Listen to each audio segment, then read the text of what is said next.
for the person building their home gym, what are things to spend money on and what are things to not spend money on? Because I was a drummer for a long time, right? Sure. And I would always tell people, you have to buy nice cymbals. You can get away with cheap drums, but you can't fake cheap cymbals. So what's the equivalent to that with building your home gym? Yeah. So I sell plates. Yeah. So obviously plates, but I mean, what my original take would probably be the bar is the first thing to spend money on. And if you haven't checked out our bars, check out our bars. We don't have a ton of bars. I'm not here to sell 100 bars. I'm here to sell you the kind of bar that works similar to the way we do our plates. But the bar I think is important because that's the thing that you physically interact with in terms of conducting the lifts.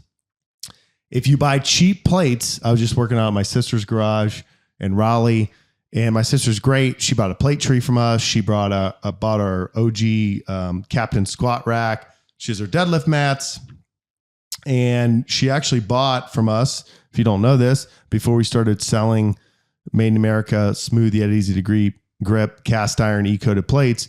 We were buying plates and selling them to people in 2020. So she bought a set for me. So I can't really be mad at her. Yeah. So she has it. And then they moved. And then they both joined the YMCA, which they got a great YMCA there in Raleigh. And they have kids. So it's like, hey, put the kids in this event. Go get your workout in. Whereas at home, it's harder. So she has not been upgraded.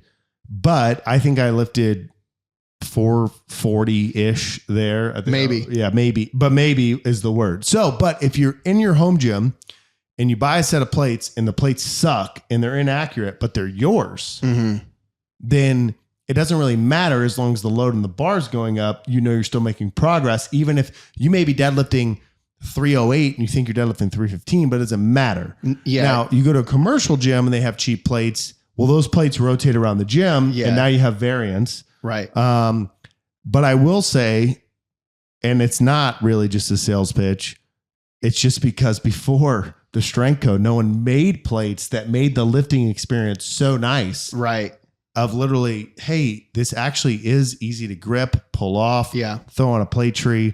So I think bar plates and a plate tree with a 1-inch diameter. Dude, that's a game changer. Yeah. I mean, if you got a 2-inch weight tree, you're just missing out on life because you have to actually kind of like aim and stuff. You have to squat down to grab the plate and pull it off straight. You got to like wiggle it off. Yeah. It doesn't want to come off. So 1-inch plate tree is huge. But I think those are the things. I mean, I guess what I would say. What about a rack? Well, I think the hole spacing is very important.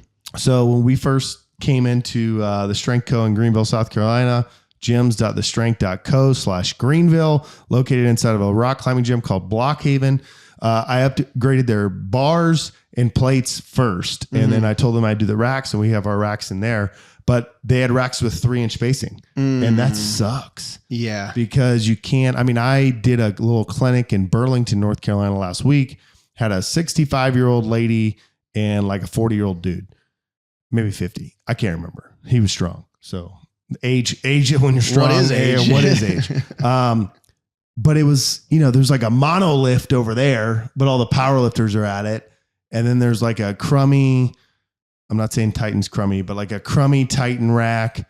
But it's not crummy for the sake of itself. It's just the way it's positioned. There's a bunch of stuff. You're kind of like bumping against the Smith rack. And then there's like a equivalent of an old Dynabody or York rack with like the holes very far apart. And he's, probably 5'10", and she's like 5'5". And so like I'm in this corner, I'm not in my own space. And I was like, man, a rack with the appropriate hole spacing. Look at that thing, just slashing. A rack with appropriate hole spacing is important. So you have to account for that. Well, especially as you get older, I bet, because then you're either too low racking your squat or you're too high. And both of those you got to like do some maneuvering, and you don't want to maneuver with. You just never want to tiptoe in or tiptoe out, and you never want to have to look for it. So like, I'm not saying, there's west side spacing, which I think is a 1/2 inch between holes, and that's cool. Yeah. Not everyone needs that. Some people might, and it might be really important for the bench press. For bench. Yeah. But I think if you get over 2 inches, you're going to run into problems, and there's Right. ways around it. There's hacks. Hey, if you're working in a commercial gym and there's 2 inches between holes and you can't get the J hooks, so when you're walking in a squat or racking your bench press where the bar just cleanly hits that plastic piece instead of hitting the rack, you can take your bench and you can put some 3/4 inch stall mats underneath it and lift it. And now that 2 inch gap became a 1.25 inch gap. There's ways around it. But I guess what I would say, outside of hole spacing, 4 pieces of steel are 4 pieces of steel. And people could say 4 pieces or, plates are just plates and weight is weight, but weight is not always weight. Sometimes weights are different weights, and the ability to grip them easily. That's where I would make that argument. But I mean, it's all important. I think where people mess up at a home gym is they focus too much on the non-essentials. I would say spend your money on the bar, the plates, the rack. The benches actually doesn't matter all that much. I think you go cheap on the bench. If you're on a budget. You can go cheap on the bench, and there's so many people doing it now. I mean, Rep.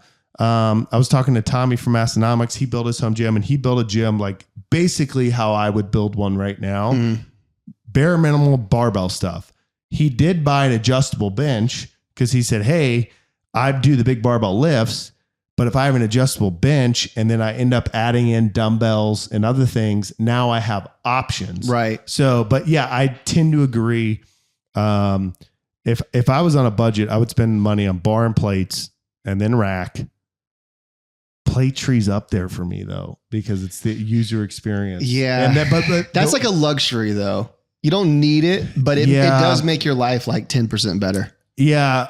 It makes it like no, I mean like your whole better. life, like just your daily life. Yeah, it's a lot better. So plate tree is important, but so save money on excess like an adjustable dumbbell or a cable attachment or something. That's what I would think. I mean, I would even go on the argument if you really want to save money, but you want to have nicer stuff, like for your bench, for example.